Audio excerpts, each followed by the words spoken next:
Bharatanatyam പഠിച്ചാലുള്ള healthy benefits എന്തൊക്കെയാണെന്ന് നിങ്ങൾക്കറിയോ? അതായത് നമ്മൾ ഭരതനാട്യം പഠിക്കുമ്പോൾ നമുക്ക് കുറച്ച് ഫിസിക്കലായിട്ടുള്ള ഹെൽത്ത്, ആരോഗ്യപരമായിട്ടുള്ള കുറച്ച് മെച്ചങ്ങളുണ്ട്. അതെന്തൊക്കെയാണെന്നറിയോ? അറിയാത്തവർക്ക് വേണ്ടി പറയാം കേട്ടോ. അപ്പം നമുക്ക് നല്ലൊരു ഹൃദയാരോഗ്യം ഉണ്ടാവും കേട്ടോ. നമ്മളുടെ ഹൃദയത്തിൻ്റെ ആരോഗ്യം മെച്ചപ്പെടുത്തും ഡാൻസ് എന്ന് പറയുമ്പം. അപ്പോൾ പലർക്കും ഇപ്പം ഡാൻസിനുമായിട്ട് യാതൊരു ബന്ധമില്ലാത്തവർക്ക് ഇത് ചിലപ്പോൾ കോമഡി ആയിട്ട് തോന്നുമായിരിക്കും. പക്ഷേ നമ്മളുടെ ഒരു ഫിസിക്കൽ യോഗ പോലെയാണ് ഒരു ഭരതനാട്യം അല്ലെങ്കിൽ ക്ലാസിക്കൽ ഡാൻസ് എന്ന് പറയുന്നത്.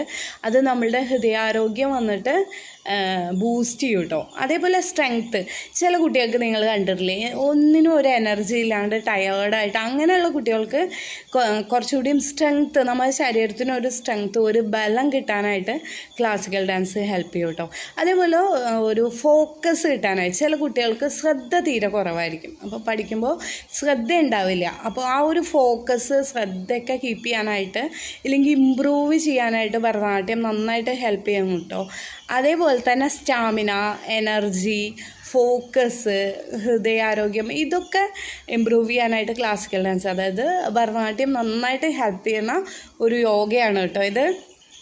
അതേപോലെ നമ്മളുടെ ശരീരത്തിന് ഒരു പോസ്ചർ കൊണ്ടുവരാണ്. അതായത് ഇപ്പം എന്നുള്ള ശരീരമാണെങ്കിൽ ഒരു പോസ്ചർ, സ്ട്രക്ചർ കൊണ്ടുവരാനായിട്ട് നമുക്ക് നല്ലൊരു എക്സസൈസാണ് ഭരതനാട്യം എന്ന് പറയുന്നത്. നമ്മളുടെ ശരീരം ഒന്ന് സ്ട്രോങ് ആക്കാനും ഒരു പോസ്ചർ കൊണ്ടുവരാനൊക്കെ ഈ ഒരു ഭരതനാട്യം എന്ന് പറയുന്നത് നന്നായിട്ട് ഹെൽപ്പ് ചെയ്യണ ഒരു ആർട്ടാണ് കേട്ടോ.